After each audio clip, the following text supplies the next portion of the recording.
days tend to, we get lost in the time.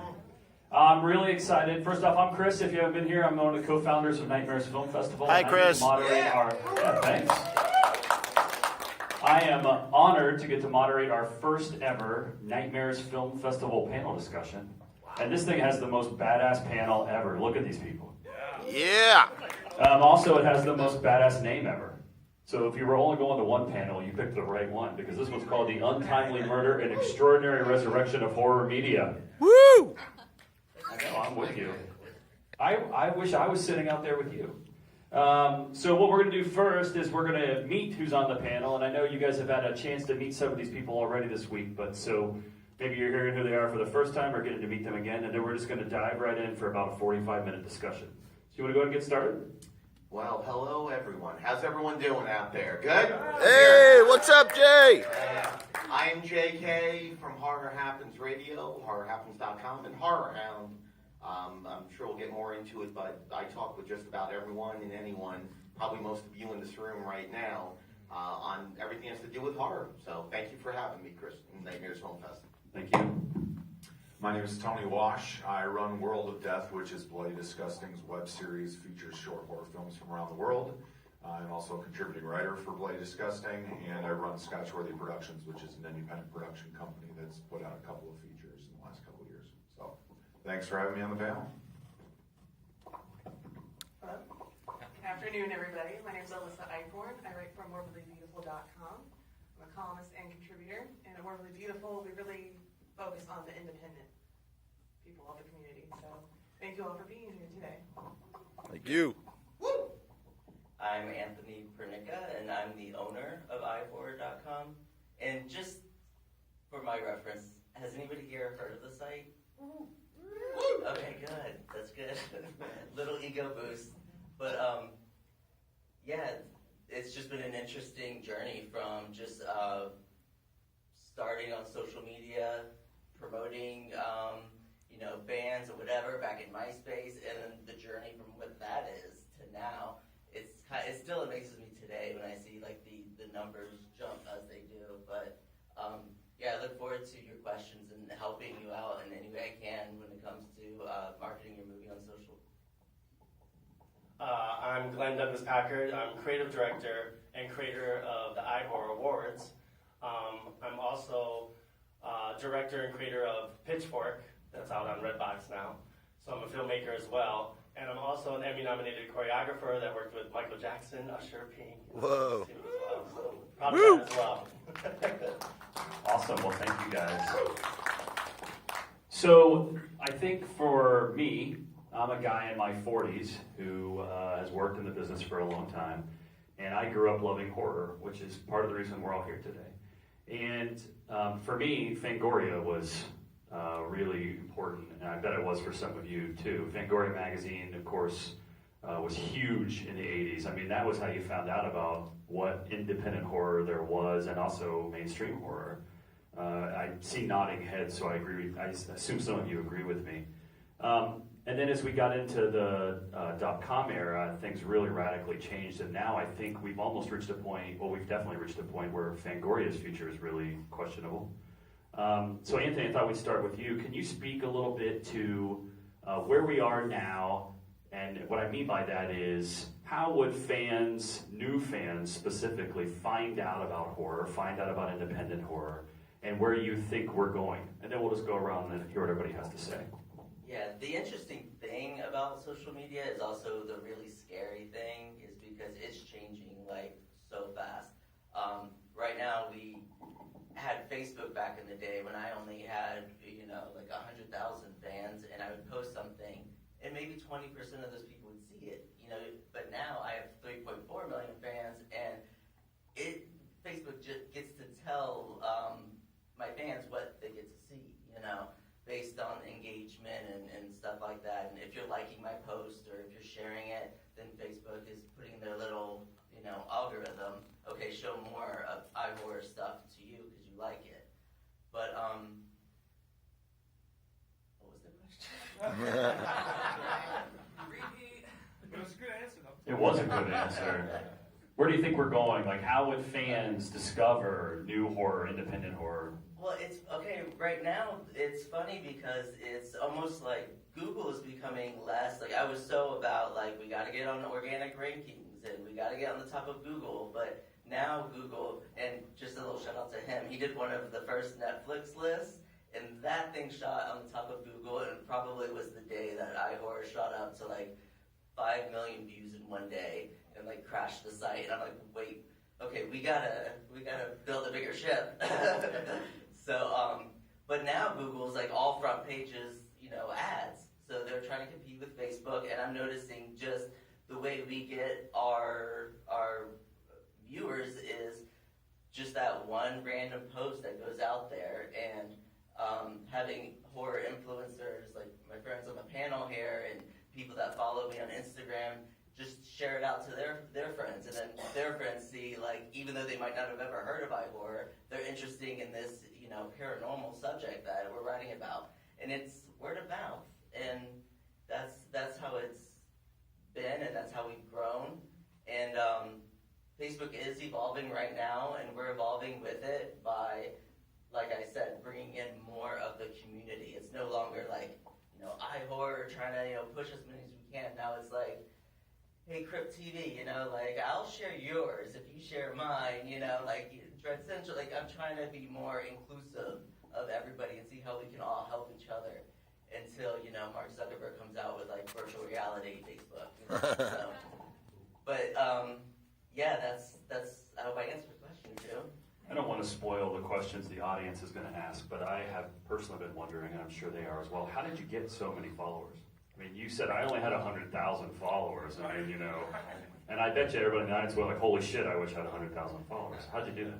Well, I've always been in the world of social media marketing, like, for a career. Before I even knew that was a thing, like I said, I was helping my friends on MySpace, because MySpace, I thought back then, was so awesome for, like, music and discovering music, and so I was marketing on that. And then when we moved over to Facebook, I was doing that for the companies I worked for. I was like, hey, you have this sale coming on, and I noticed that you guys didn't do that good.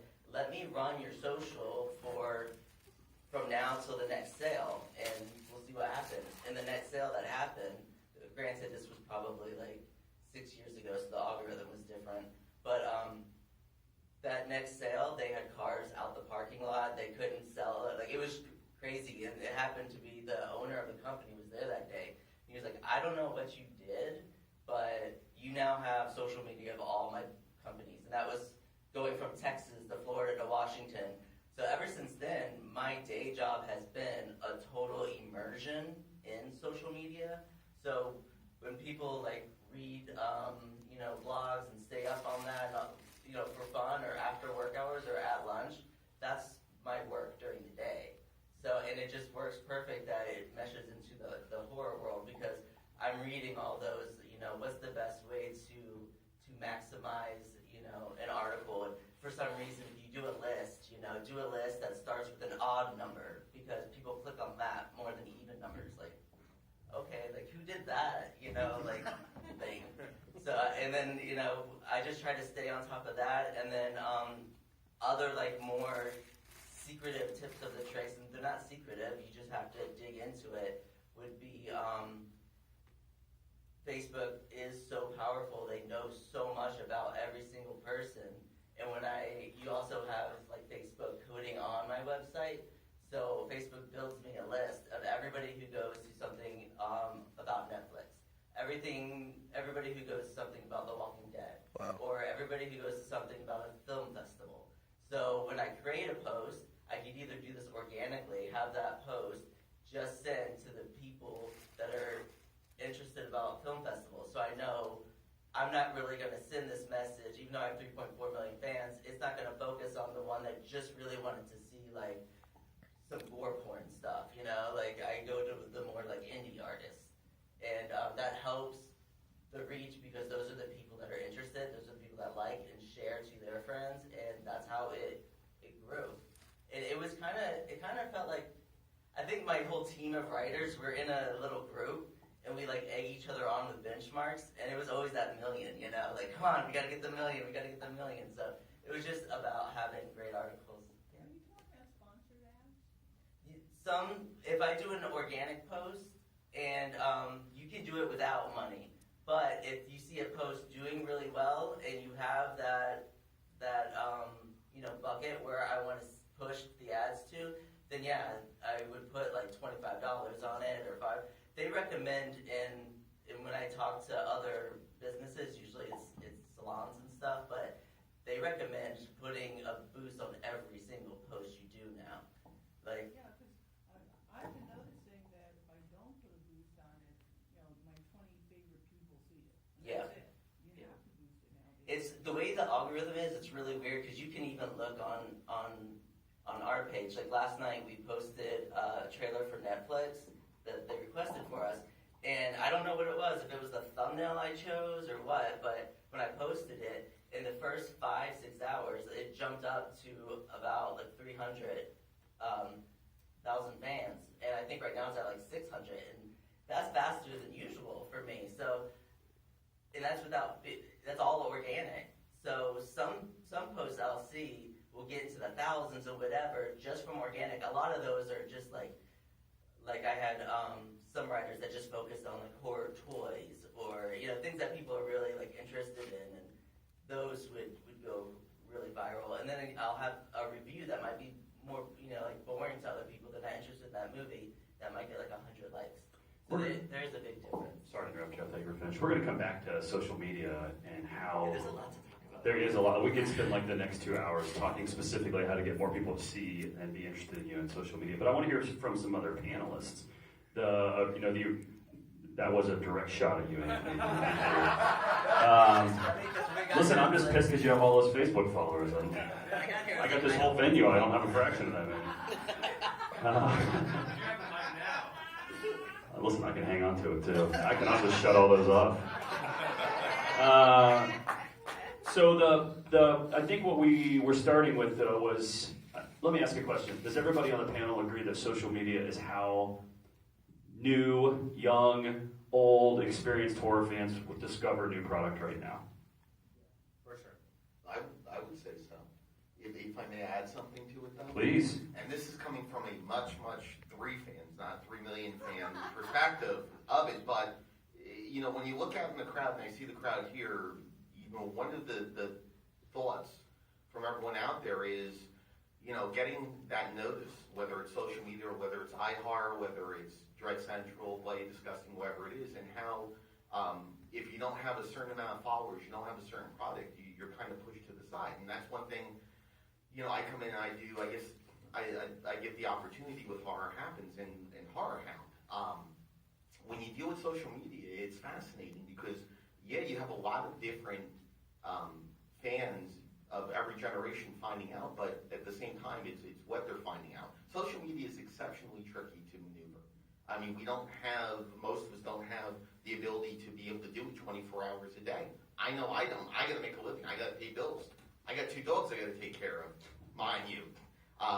With that being said, it's not necessarily about the fans who are finding it, and I think everyone in here would agree, it's about the filmmakers, it's about the writers, it's about the directors who want to be found.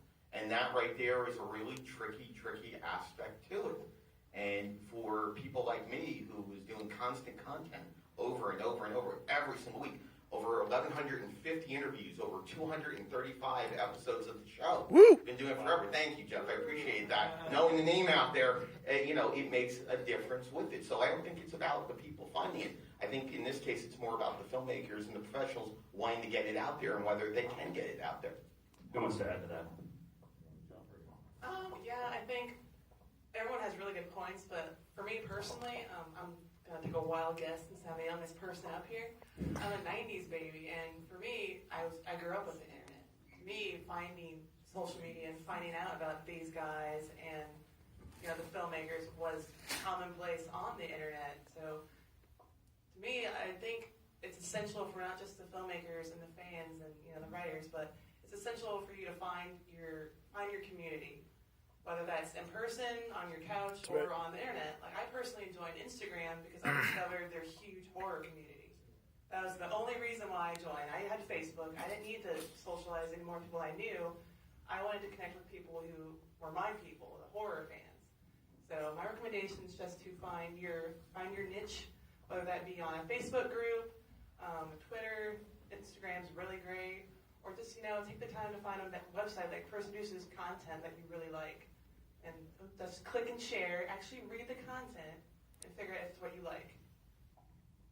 Yeah, I think the internet obviously is going to hit your broad spectrum. You're going to be able to find movies that are being produced from across the world. And obviously with World of Death, that's really what we've tried to embody, is collecting a group of people from all over that you never would have even heard of if it wouldn't have been for the internet. And you can now showcase and check out their stuff because of that.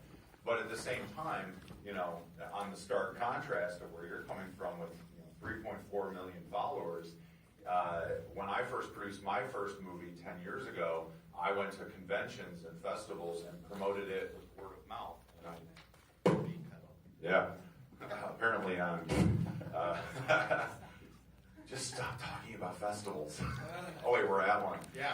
Please don't stop talking about festivals. Yeah, no, I know. And that's the thing, is like, at the core of it all, when you're starting out as an independent filmmaker, you have to meet people. You have to talk to your fans in person, because I think that's where you build your core audience. And if people like you as a filmmaker and like your product, then they're going to keep coming back for more. And being an 80s baby and not having the internet as a child, Exactly. Hey, you're lucky you have your youth, all right? But not having that, I also know that there is a large community of dedicated horror fans that are our age that don't necessarily want to rely on the internet. I also know that people nowadays have no attention spans. And so it's difficult, despite how much you shove something down people's throats, half the time they forget it 5 minutes later. And so you have to be really on top of continual marketing through social media and stuff. But that's where I think that there is still the benefit to coming to things like film festivals and meeting people in person, because then they get to know you as an individual. And you look at a lot of people like the Bandit team, who I know premiere a lot of their films here, and I've worked with Ellie Church on some stuff, and those guys do such a tremendous job of marketing themselves at an independent level, because they go out there and they talk to their fans. They meet with these people. And we all love the same shit. We all love scary movies. That's why we're here. So let's sit and talk about it and promote our projects together. And that's where I think the core of it starts. And then from there, then you start building to get your hundreds of thousands of fans, which hopefully one day we all have. Love that. Love that. And if I may add real quick, I think that also answers the question about what happened to Fango. Fango, for the most part, and this goes along with Rue Morgue and Diabolique and several other magazines that have come and done. That's why, and this has nothing to do with me working with Horrorhound. Horrorhound is thriving and sustaining. You talk about Bandit, you talk about Brian Williams and Scott Schreimer and Ellie and everyone with that. They go there, they're at Horrorhound, they're at Days of the Dead, they're doing what's needed for it, because it's more than social media. It's that word of mouth. It's building it up so you have that. It's being more than just covered by a handful of websites. You have to go out and do the work and not hope that maybe your little morsel is going to be lost in the whole entire ocean of content. It's that personal connection that comes along with it. And I think why Fango died, because it went through a cycle and they couldn't adjust. And I think a lot of people would agree with that, and that's what's happening now. Everyone on here is going to go through cycles with social media, and everyone here is going to meet their fate, and either you retool, reimagine, or you go bye-bye. And I think a thing too also is living a good first impression with people. And people, like I said, have short attention spans these days. So it's difficult to get something in front of a person and have them retain it in the first place. So what you have to do is you have to be smart about how you're marketing your product. A really good example of that is The Barn. Okay, that independent feature has done one of the best jobs, in my opinion, of marketing the film itself, because they had great poster artwork. They've got a board game, a video game, the record, the soundtracks on vinyl. I mean, it's like you go there and it's not just a film, it's an experience, it's a product. And you obviously you can't overstep your bounds and just go crazy and spend $20,000 on merchandise and stuff for a film that no one's ever heard of, or buy a filmmaker that no one's ever heard of. But that's one of the ways that you really get yourself out there is you create a product that people look at and say, damn, that looks cool as hell. I cannot wait to see that. Now, how do I find that? And then they start searching you out. So even if you don't have the opportunity to constantly market yourself because we have day jobs, or you don't have the ability to get every website out there to talk about your product, they're still going to want to see it because they're interested now. It's not you shoving it down their throat. We probably have like maybe 1 or 2 more minutes to talk about this topic specifically. And Glenn, we haven't heard from you. I'd love to hear your take on this. But there's a lot of filmmakers in the room, and I'm sure they all agree with the things you guys are saying. But I'm also sure, and I've heard many of them say kind of what you were saying, which is I spend a whole bunch of time making my movie. That's what I do. And now I have this thing, and I want people to find out about it. But that's not what I do. I have a day job. It's, I'm a creator. I'm an artist. So could you, maybe each one of you, if you could, give the audience like one tip, one piece of advice that you would give them to maybe help people find out about their films. I keep hearing word of mouth, word of mouth, word of mouth. You guys have done a really nice job giving like the Bandit case study, which I agree with. They're awesome people and make great products, and we've been lucky to screen a lot of their stuff here. But if you don't mind, maybe each one of you just give the audience like one thing that you would recommend to help people find out about their films. Targeted social media. Okay, I'll start this just because I'm a filmmaker too, and I made my first horror movie this year as well. And it was a scary thing going into it, of course. Like, I've been doing music videos, but I always loved horror. I was always that 13-year-old that was just obsessed with horror. And I knew that I could make one, so I was going to make it, and I made it. But then I was like, okay, how do I get everyone to see it? I had a distributor, but the distributor wasn't doing lots of press on it. So, it's like, how do I get it out there? And luckily, I have a friend in iHorror behind me. But then it was like, what about everyone else out there? And what I did was I was really consistent. I really took the time to connect with all the horror. Like I talked to Stephanie at Morbidly Beautiful, and I've talked to them at Bloody Disgusting and Horrorhound. I've done all those, like, going back and forth, and I didn't give up. I kept going until they did respond, and they did do something. But I also made sure that my content looked good to them, too. Like, I was really consistent on the look of my film as well. And so I always made sure that, because eventually the Hollywood Reporter, the New York Times, IndieWire, like all the big media outlets, they reported on Pitchfork too, because they thought it was a multi-million-dollar film, and then they found out, oh, this is a low budget. I shot it, for $60,000 and with one camera. But I visually made it. I did my job by getting them to see it. That was, I felt like, was important. And I didn't give up. I didn't give up because it's what I love, and I don't think any of you are ever going to give up either, because it's what we love. And everybody has an opinion in horror, for sure. Everybody has their opinion. And there's all different markets, but there's a huge fan base for what I'm doing, and I'll keep making films for that fan base. Yeah, for sure. Just kind of like to piggyback on that a little bit. For me, we get so many like submissions and emails and requests that I can't read all of them. But the difference is the majority of the stuff I get is just kind of like they're just going like bang, like right for it. Not buying me dinner first. They're just like they're going right for it. So my thing is like, whoa, pump the brakes a little bit. Let me see who you are. Let's talk. Let's talk about it first. And then, I go above and beyond, especially for indie people. The studios, they have the money. So like I'm going to be harder with, whatever, packages I give to them for advertising. But I'm talking about like finding what, my Twitter handle is, or your Twitter, or if there's a writer that you like, go to them directly and not go to them and sell your movie. Go to them and retweet something, or like something, or comment on their story, and make them feel good, and be a friend with them.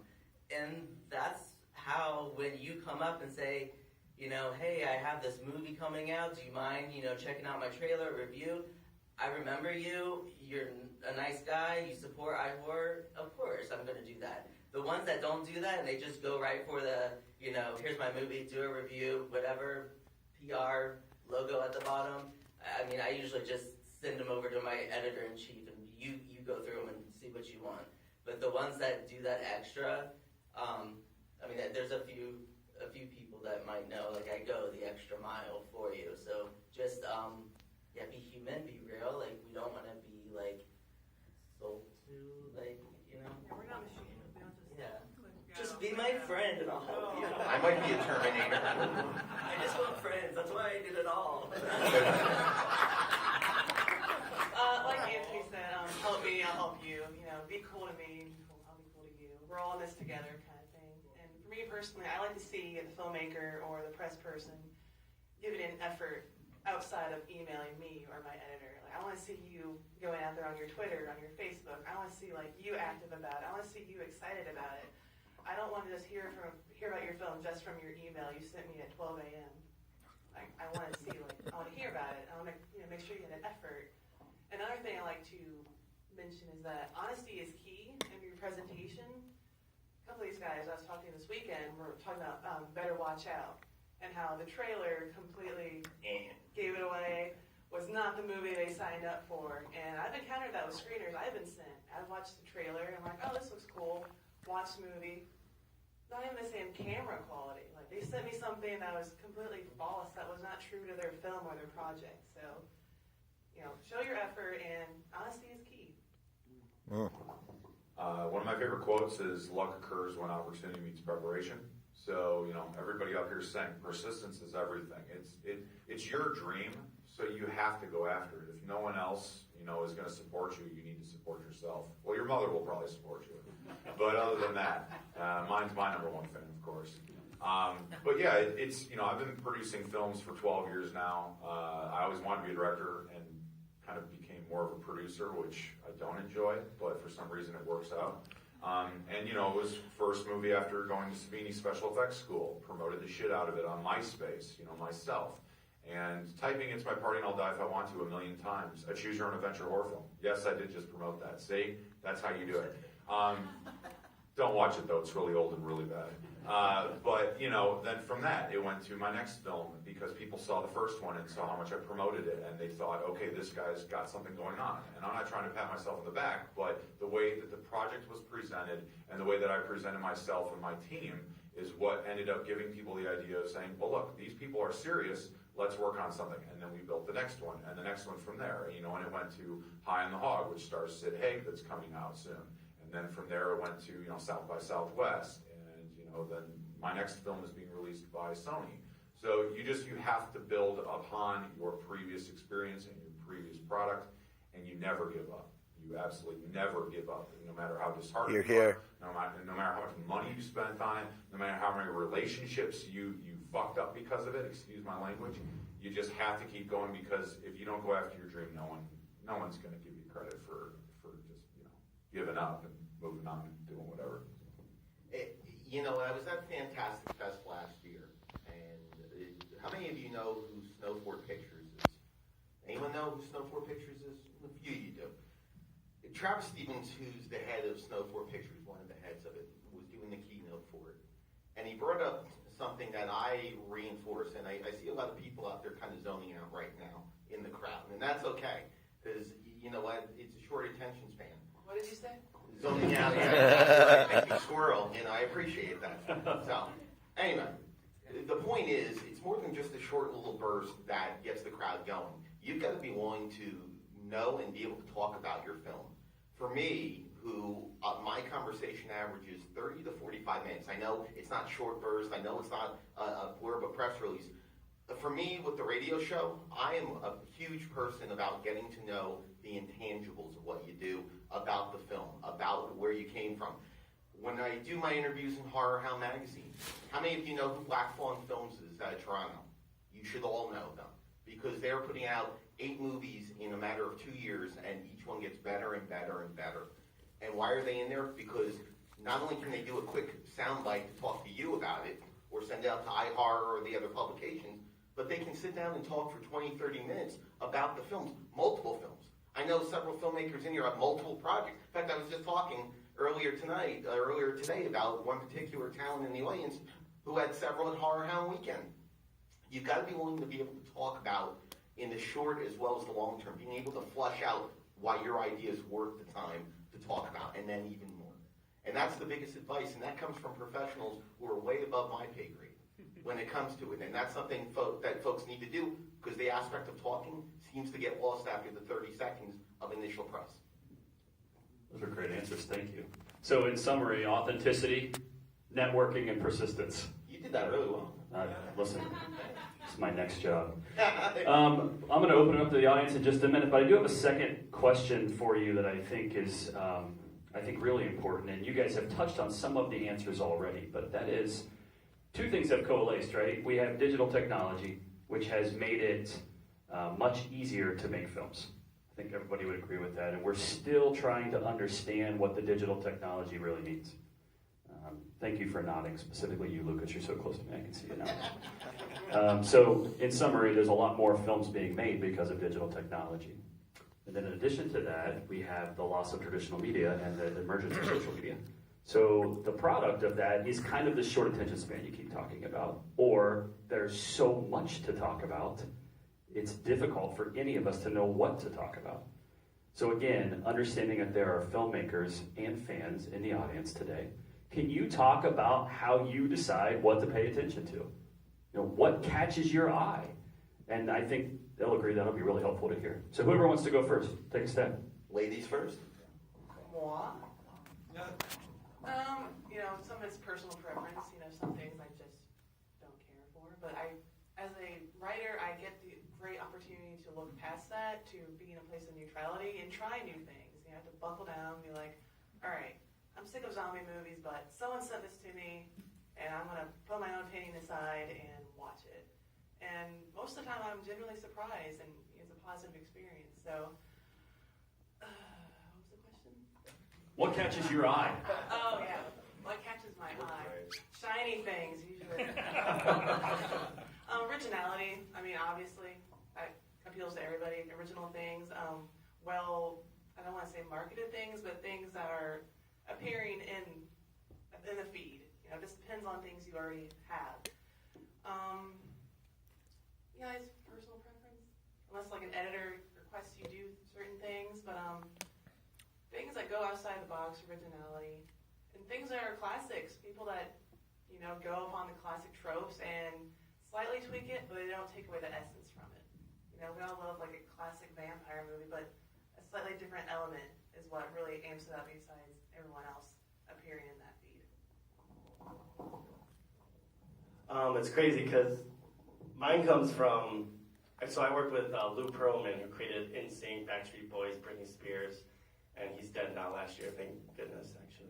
Not a nice man. Yeah. Got some stories there. But the interesting thing is he did teach me something. He taught me variety. Those successes of NSYNC and Backstreet Boys, they have a variety to the liking of the audience. And that's what made them really successful. And I do Chippendales and the E! Network Men of the Strip, so I'm always doing entertainment for females. And I'm always making sure I'm not putting what I like on there. I'm not going to put just a black man on there. No, I'm not going to. I'm going to make sure that I'm putting a variety on there for everybody's liking in the audience. So, sorry, Anthony. And my thing is with horror, it's the same way. That's the way I look at it. I'm giving you a variety. I want to make sure that we're hitting all of the different kind of fans. That's an important thing, to not just stick to one thing. You give them a variety package, and it becomes more successful. I changed my answer to his. I just wanted to remind A shiny black man? who we work for is iHorror, not iHorror. Again. So for me, it's actually I'm kind of looking at things a different way now because of like how we're talking about everything's kind of going through like this digital way, and I've had some friends that have gone through distribution and they've not necessarily had the best time with distribution, and then I look to see like what exactly did they do for you, and they did this and that and the other and whatever. I'm like, well, I could do all that, So we opened up fearfilms.com, so that's going to be our distribution network connected to iHorror. So now we're saying basically any film that goes through Fear Films, we're going to be able to distribute to iTunes and all those other places they could do on demand. Netflix is a little different because they have to pre-screen it and approve it. But we're doing the whole package where you get social with it. You're not paying extra. And going back to the original question is, when I look at things, I look at it through the lens of, would I release this? Is this something that I would put on Fear Films? You know, would I want my name on it?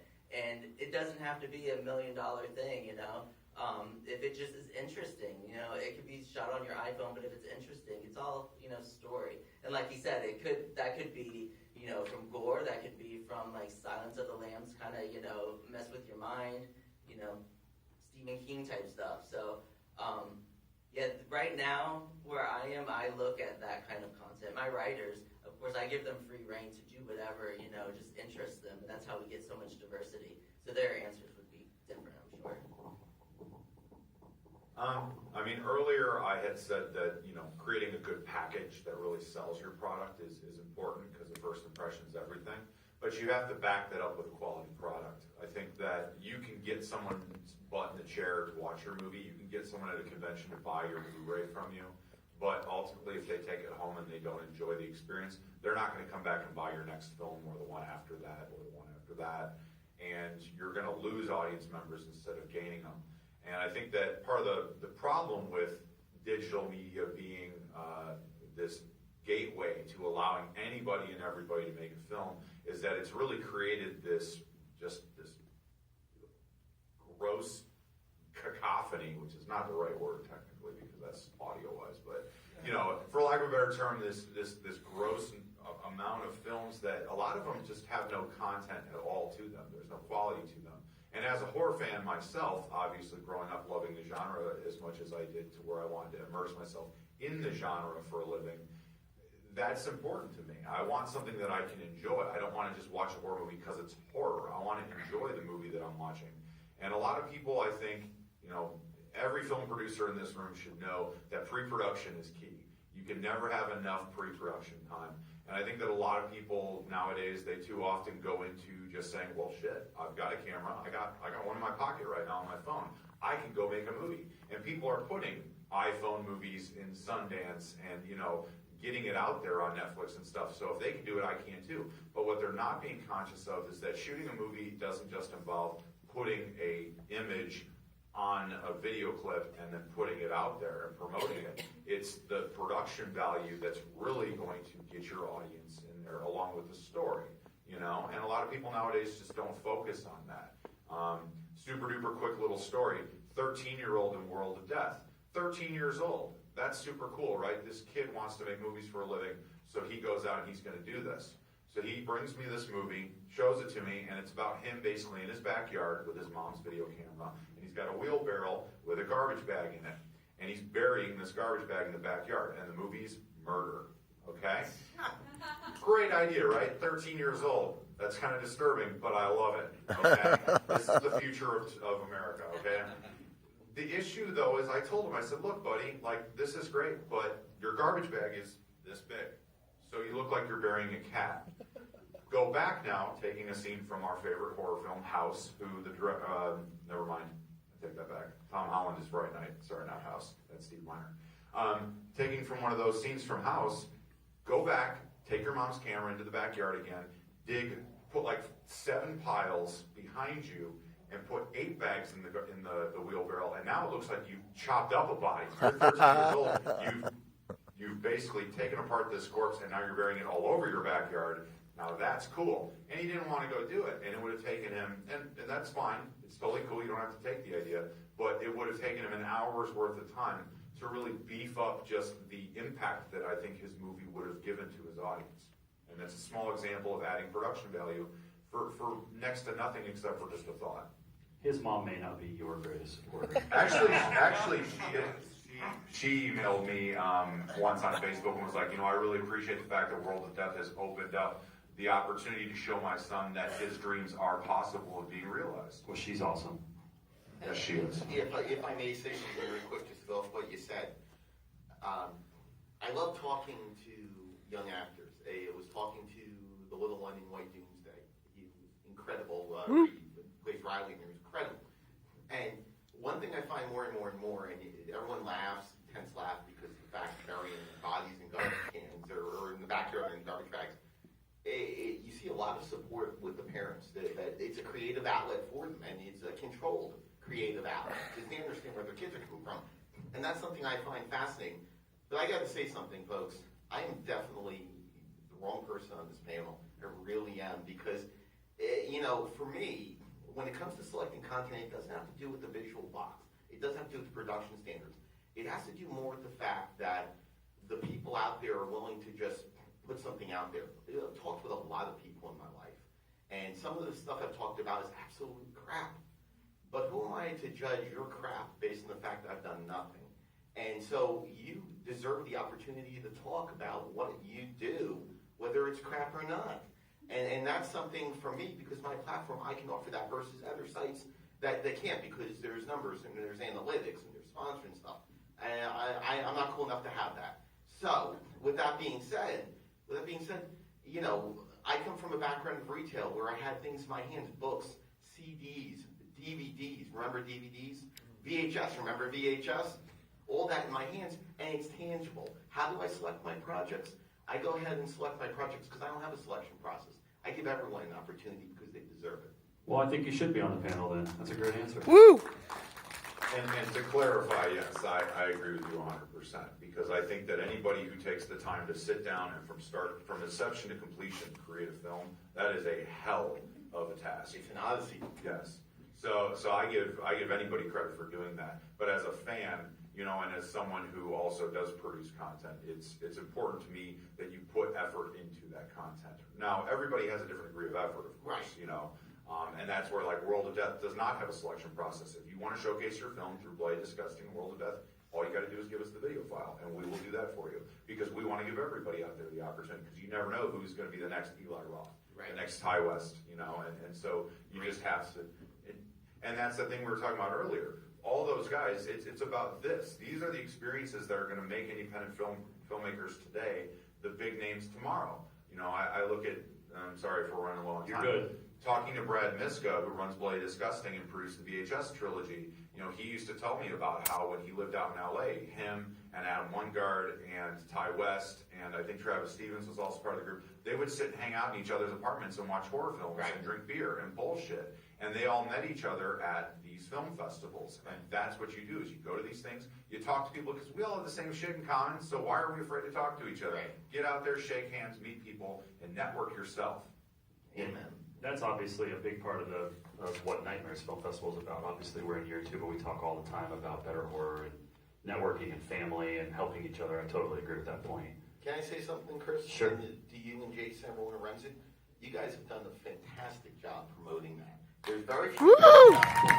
Yeah. I go to 10 to 15 every year, more next year, and I'll tell you something.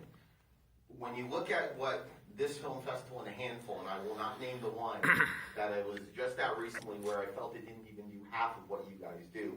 You guys really bring everyone together with the conversation that matters, the topics that matter, the films that matter. So Jason up there in the rafters giving a high five to himself, you deserve it, my friend. Thank you very much. Drink it also and everyone involved.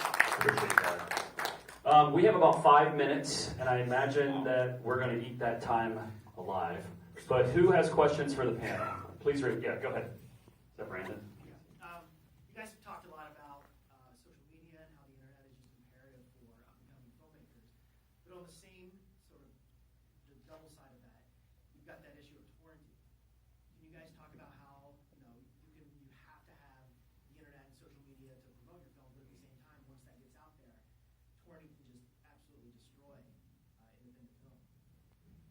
Great question. Honestly, I don't think there is any way to prevent it from happening. I mean, our film High on the Hog hasn't even come out yet. The trailer premiered last week, and already there's sites saying, watch it for free here. And we know they don't even have access to the link.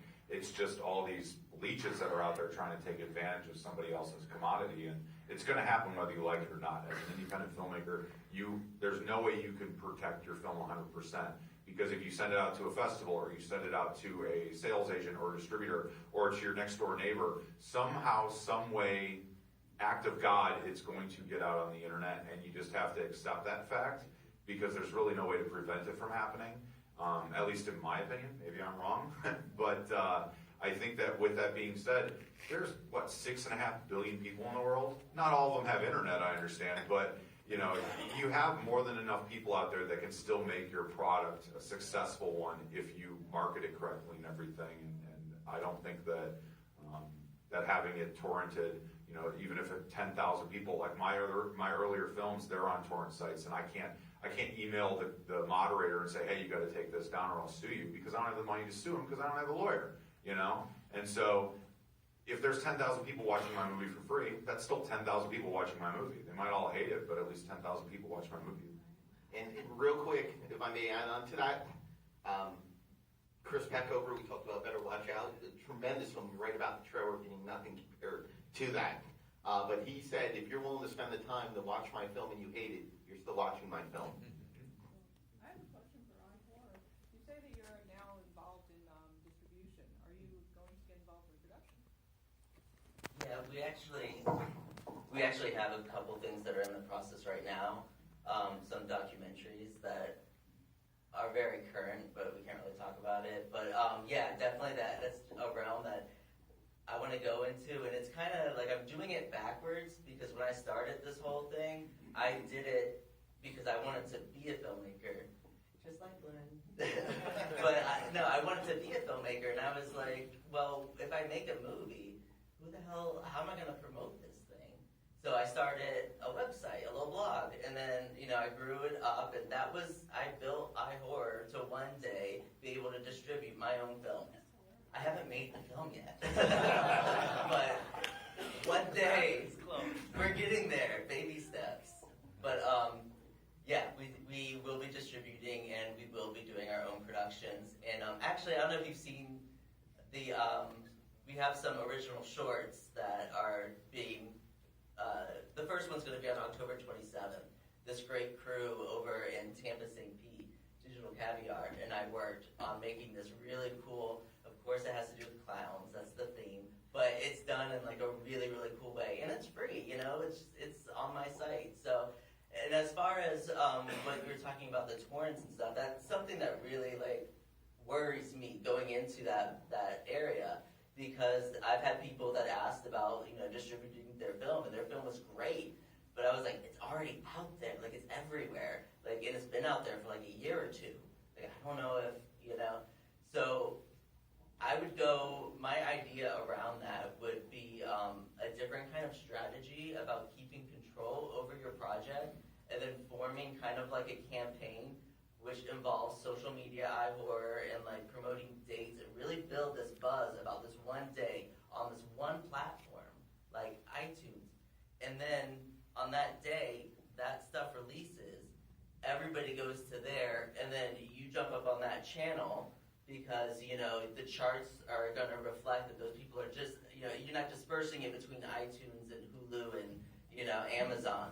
Everyone's going to go see to that channel. You're going to get a boost, and now you're in a really easy place for people to find you and click. And sometimes $5 or $4 or $5 isn't really that much if someone just rather lay on the couch and just, okay, I'll buy it, I'll support the director, click, rather than get their computer and torrent, or I don't know how easy it is these days. But that's actually the studio paradigm that you're kind of reverting back to. They control their product, and they control the unless they come out with some kind of crazy software that's able, but it's bad. I think I just checked in to here, and I got 5 or 6 different, watch this movie, this is an Autobot, arrows. It's it worries me, because it's that's how MySpace died, was the spam. And I'm like, oh. Anthony, can I add in real quick? I did a Facebook Live video this morning, and by the time I was done, there was 5 torrents on it. People asking about links. You have to delete it. It's everywhere with it, and you can't stop it. It's like a virus. Amazing. Okay, we can take one more question. Do we have anything else? Yeah, go ahead. I have a sort of pretty general question. I'm an actor filmmaker who leans into the dark of human nature. I'm not necessarily a horror guy per se. So just sort of if it's the last question, it might not be a bad question. What do you consider horror per se? There's a lot of festivals. This will take years. Right. Just a brief overall for me. I'll be really quick, because I'm all over the board. I'm kind of like music. I listen to Britney, I listen to Marilyn Manson. There's no putting me in a box. B&B Nation, Rammstein, but also classical. And yeah, so I'm all over the place. I could watch a Victor Crowley, and but also I'd have to say my favorites are the more cerebral ones, and I lean towards The Shining or Gerald's Game that just came out on Netflix. I thought that was a great rendition of that story. But I definitely lean towards the darker, and it's always a fight when I post it on like The Shining on my site. You get comments, that's not horror. Da, da, da.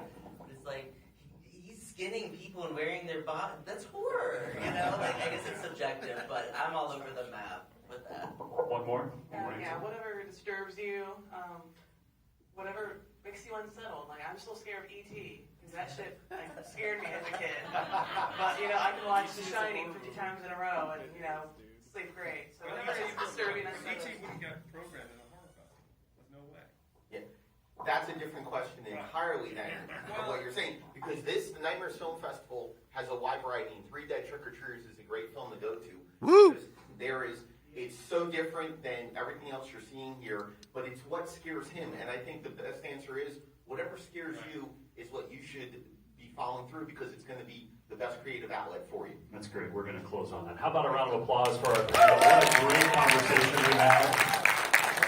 And of course, thank you all. And I hope that you'll continue the conversation with them for the next 2 days. Keep talking, keep networking. I feel like we scratched the surface about this topic of media and its role. So please continue that conversation when you can. Thanks again, everybody. We have a bunch of iHorror shirts down here too for everybody. And they have shirts for you. Yeah. So grab one of those, and then We're we're not gonna, there. we're going to empty the auditorium again. And then we'll start our next panel in about 5 minutes. Thank you.